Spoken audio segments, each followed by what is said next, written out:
Hello everyone, welcome once again. My name is Anita from GH, and today we are going to be talking about evaluation station.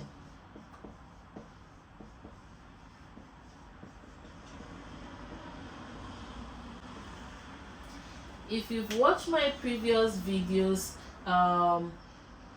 we've been talking a lot about assessments, we've been talking about planning, we've been talking about implementation, how the drug chart has changed over the years. Now we are going to talk about evaluation. I always say that evaluation is the opposite friend of planning. They are twins, but they are opposite in personalities. So stay tuned. I hope you enjoyed this session as well.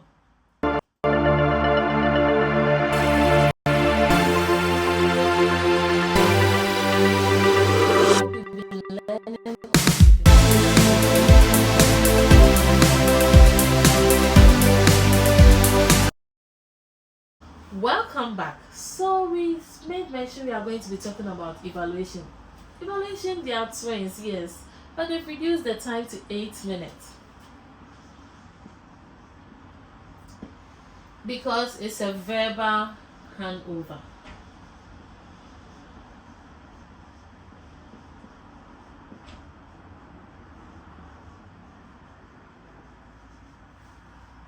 So when I say verbal handover, we are going to be handing over to the receiving practitioner in a form of S-bar.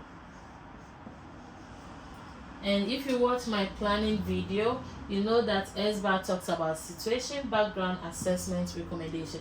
But this time we are going to be doing it in a form of verbal handover. You'll be given a paper for your rough way, but that is not going to be marked.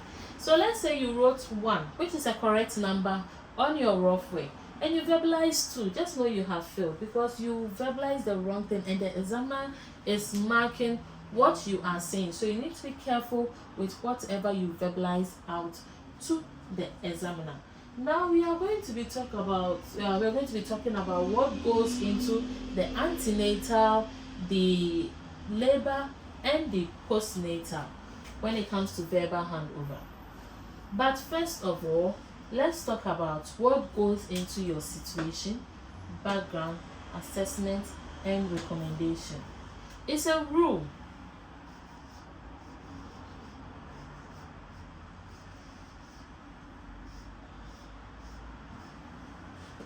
I always say your situation, you should verbalize all that you said in your planning station. Our planning station, we said that your situation should talk about 3 things: the introduction of the candidate, the patient, and the presenting complete. If you are going to talk about situation and evaluation, add admission date and time, because you are giving a history to the receiving practitioner, the one who is going to take over from you.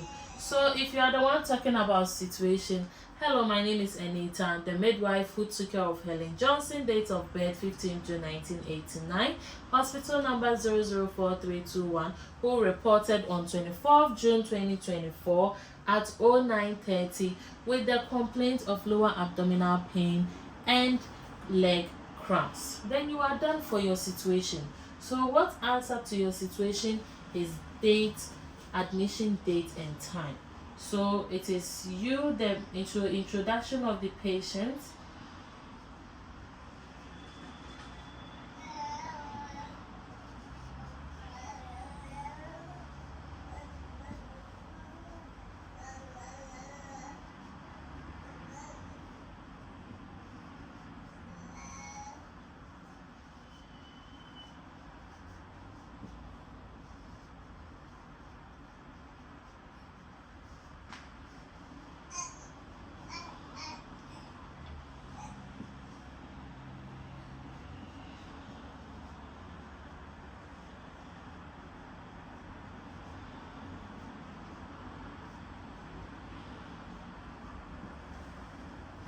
after that we move on to background.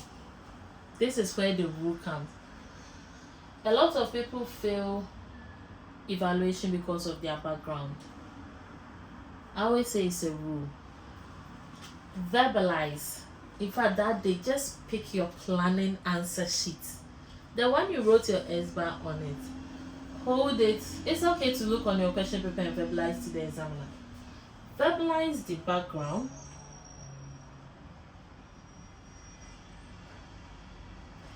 Verbalize the assessment.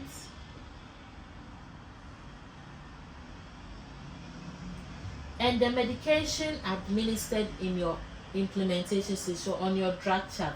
So drug given on drug chart. Why am I saying you should verbalize the background, the assessments which you have written on your planning answer sheet? Because you are giving a handover to someone who does not know this patient. She wants to know what transpired, what kind of care you gave to this patient the previous day or few hours back. You get me? So you did assessment when she came. That assessment cannot be your evaluation assessment. Come on, like that is a past tense. That was what you did for her when she came in. So now it has become a history, so it goes to background. You know, background always has history. This background we are saying you should verbalize is already a history which is well organized on your planning answer sheet. So if you are reading, you are more coherent and consistent and precise because you have already structured your background. Unless, of course, you didn't do your background very well and you didn't do your assessment very well, so you tend to fumble. But if you really did a very good background, you did a very good assessment, you just simply have to read that on your answer sheet for your planning station. After that, put it down, pick your implementation drug chart. Which medication did you give? Probably you administered erythromycin or you administered Voltaren. If that was what you administered for that patient the previous hours, just verbalize that. Is that okay? So it goes like, after you have read the background, you go into the assessment, you go into the drug you administered. Then you are done. So someone will say, if I have verbalized assessment, then what am I going to say under my assessment for evaluation? This is what I'll write. Evaluation question paper. Your evaluation question paper definitely have an update about the patient. Probably patient had uneventful night. You know, go through the mock Osce, have a look at the evaluation question paper, what they have written. You will see that they are talking about the patient's well-being in terms of assessment, what went on overnight. You know, it's about vaginal bleed attempt, so they will talk about CT. All those are assessment. Those are updates about the patient. She came with vaginal bleed attempt, isn't it? And they say that she had an uneventful night, so that means bleeding didn't happen over the night. That is an update about the patient. She had assessment that which is normal. That is update about the patient. So if you are reading evaluation as part of your assessment, let's say if I'm the one verbalizing assessment, examiner under the assessment, so my patient had an uneventful night. Following in the morning, she was reviewed by Dr. Z after she had a CTG done and was reassuring. Maternal observations also done and all were normal. You are done. If that is what is on your evaluation question paper, that is what you are going to read as your assessment. Then we go to recommendation.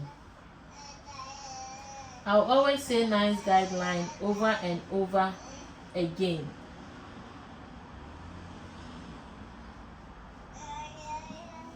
When it comes to recommendation, but at the same time, although NICE guideline is going to be your guidance to draft a very good recommendation point, also look at the differential diagnosis and the diagnosis of the patient.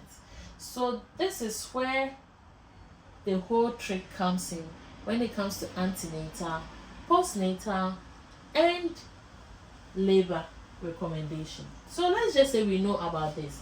Let's talk about this particular recommendation, what you are going to be verbalizing when you are doing antenatal, labor, and postnatal.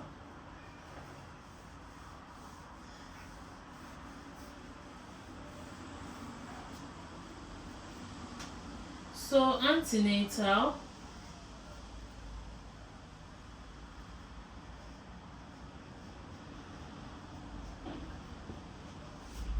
labor, postnatal. So under this sector, antenatal is such that the doctor has reviewed the patient. She is either going to be admitted, so you are doing a verbal handover to the admitting midwife, or she's going back to the community to continue with her regular antenatal care. Then we have labor. Labor is such that you manage her labor, probably you or someone else. She has been managed and delivered, and this time she's going to the postnatal ward. So when it comes to labor, your recommendations are not going to be labor management. Like, come on, lady has delivered, she's going to postnatal ward, and you are talking about CT, managing period. You are deviating. Obviously the examiner will know that you don't know what you are doing. She has delivered, so all your recommendation has to now talk about postnatal, and not just any postnatal. Someone will say that let's take blast. I'm like, for real, you are taking blast for postnatal? It's not like she had emergency postpartum hemorrhage. She just had a normal delivery. Relax. We can't be taking blast. Someone can also say that let's educate her on perineal infection or perineal. I'm like, she just delivered 6 hours ago. Someone who has delivered immediately and is being transferred to postnatal, what are some of the things? First of all, if not anything, talk about where the patient is going to. Patient to be transferred to postnatal ward. When you are transferring a patient to a postnatal ward, what do you do for a patient? You need to orientate the patient in the ward. As a midwife, after orientating, what do you encourage her to continue with her regular medicines? If there was any regular medicines that was in both or 3 of their drug charts, encourage them to finish it. Then you can talk about postnatal. We need to assess her lochia. We need to have a feel of the abdomen to check for involution of the uterus. You need to do regular postnatal care to ensure that her well-being is being established. We can support her in bonding with her child. We can encourage her to mobilize. We can encourage her to hydrate, maturate. We can also encourage her to change perineal pad frequently. Educate her on sleep safety. They want to overbond with baby and sleep with the baby. That is not appropriate. Those are some of the points that comes with immediate postnatal care, and any other that you can think of. Then let's go to postnatal itself. Now, postnatal is said that it could be maybe you did an assessment in the house, or the patient had an assessment done at in the hospital. Then she's been on admission, and this time she's been discharged back home to continue the community postnatal care. You get me? So this time she's going back to community. So she's still in the postpartum ward, but your point needs to talk about, read the scenario, the evaluation question paper. What is happening to the patient? Is the patient doing all right? Oh, okay, patient is doing all right.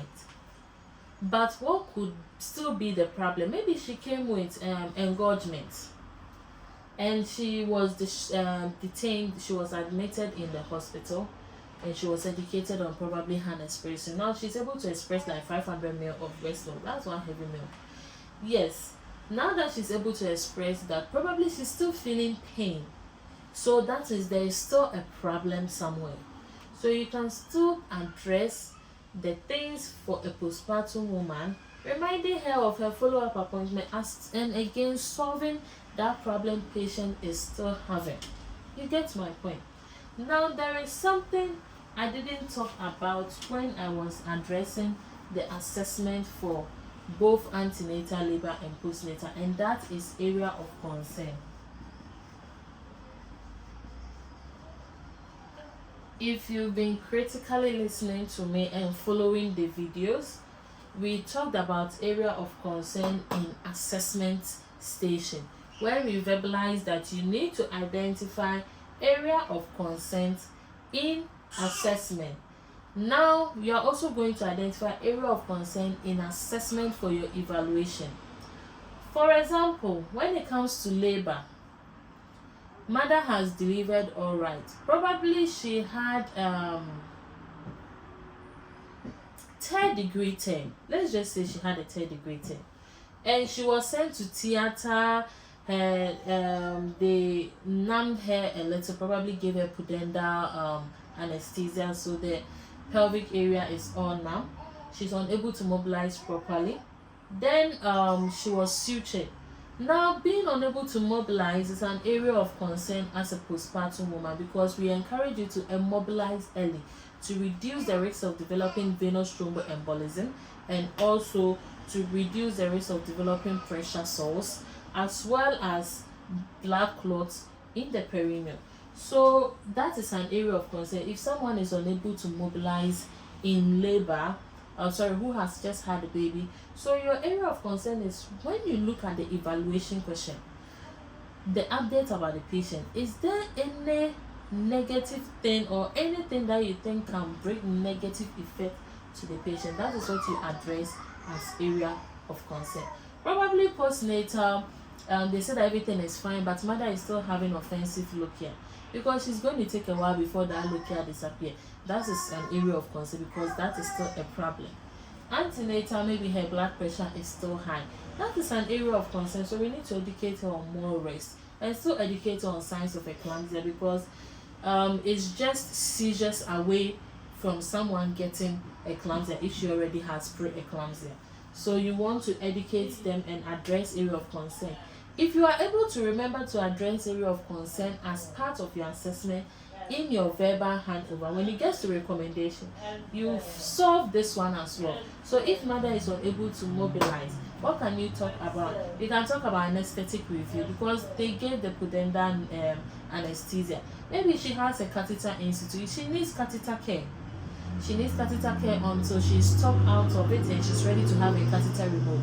She needs to be educated on the signs of catheter removal, such as the urgency, frequency, feeling uncomfortable, and irritation of the catheter, irritation of the urethra due to the catheter insertion. Those are common signs that they are supposed to be feeling when they have the catheter.